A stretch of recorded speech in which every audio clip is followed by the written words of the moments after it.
Bonjour les élèves. Aujourd'hui, on va commencer notre première leçon du deuxième semestre, la géométrie, la démonstration logique. Alors, c'est comme qu'on a appris exactement dans le premier semestre, mais on va apprendre à comment écrire une démonstration, comment résoudre le problème, comment l'écrire. Dans la figure ci-contre, j'ai mesure de l'angle DCB égale 65. Mesure de l'angle ECA égale 125.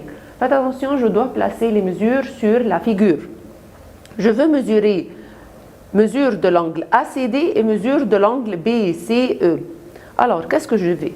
Premièrement, j'ai hypothèse. Hypothèse, cela veut dire les notions qui se trouvent dans le problème. Alors, les notions sont DCB égale 65, voilà, DCB égale 65.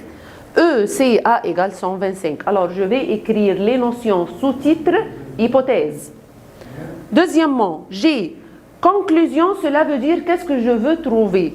Trouve mesure de l'angle ACD et mesure de l'angle BCE. Alors, je veux trouver mesure de l'angle ACD, mesure de l'angle ACE. Alors, je vais les écrire sous-titre, conclusion. Alors, hypothèse, cela veut dire les notions qui se trouvent dans le problème. Conclusion, qu'est-ce que je dois trouver dans ce problème? Démonstration. Alors, voilà, j'ai la mesure de l'angle BCD égale 65. Je veux trouver la mesure de l'angle ACD. Qu'est-ce que tu fais? ACD égale 180 moins 65. Mais comment je vais l'écrire? Les 3 points, cela veut dire puisque.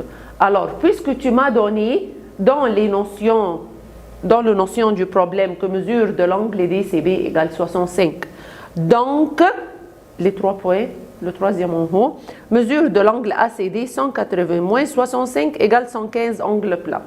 Alors, le premier semestre, pour le résoudre, j'écris mesure de l'angle ACD égale 180 moins 65 égale 115 angle plat. Alors, je vais ajouter ce semestre-là. D'où tu as porté le 65? Parce qu'il m'a dit mesure de l'angle DCB égale 65. Pour trouver la mesure de l'angle BCE, qu'est-ce que je fais? Mesure de l'angle BCE égale 180 moins 125 égale 55 angle plat. D'où tu as porté 125? Puisque mesure de l'angle ACE égale 125. Toujours ce que je trouve, ça c'est donc. Ce qu'il me donne dans le problème, c'est puisque. Ça va? Deuxième figure. Dans la figure, AC parallèle les DE, AB parallèle les CD, mesure de l'angle A égale 70, trouve la mesure de l'angle C et mesure de l'angle D. Alors, on a dit l'hypothèse, c'est les notions de la figure. AC parallèle les DE, première notion. AB parallèle les CD, deuxième notion. Mesure de l'angle A égale 70. Alors, ce qu'il me donne dans le problème, c'est sous-titre hypothèse. Mesure de l'angle C et mesure de l'angle D, ce sont les angles que je veux trouver leur mesure. Alors, je vais l'écrire sous-titre conclusion. Mesure de l'angle C et mesure de l'angle D. Démonstration. Premièrement, je vais trouver la mesure de l'angle C. Qu'est-ce que tu disais dans le premier semestre? Mesure de l'angle C égale mesure de l'angle A égale 70, alterne interne. Voilà. Mesure de l'angle C égale mesure de l'angle A égale 70, alterne interne.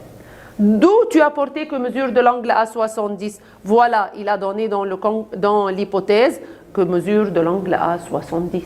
Puisque mesure de l'angle A égale 70. Pourquoi tu as écrit alterne interne? Parce que j'ai deux droites parallèles, AB parallèle les CD. Donc, mesure de l'angle C égale mesure de l'angle A égale 70. Deuxième partie, je vais trouver la mesure de l'angle D. Pour trouver la mesure de l'angle D, qu'est-ce que j'écrivais? Mesure de l'angle D égale 180 moins 70 égale 110 intérieur. Voilà.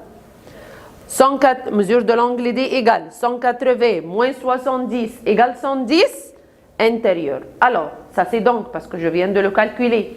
D'où tu as porté que mesure de l'angle, cet angle-là 70, puisque mesure de l'angle C égale 70, je viens de le calculer. Pourquoi ils sont intérieurs? Parce que j'ai AC parallèle les DE. Merci, au revoir.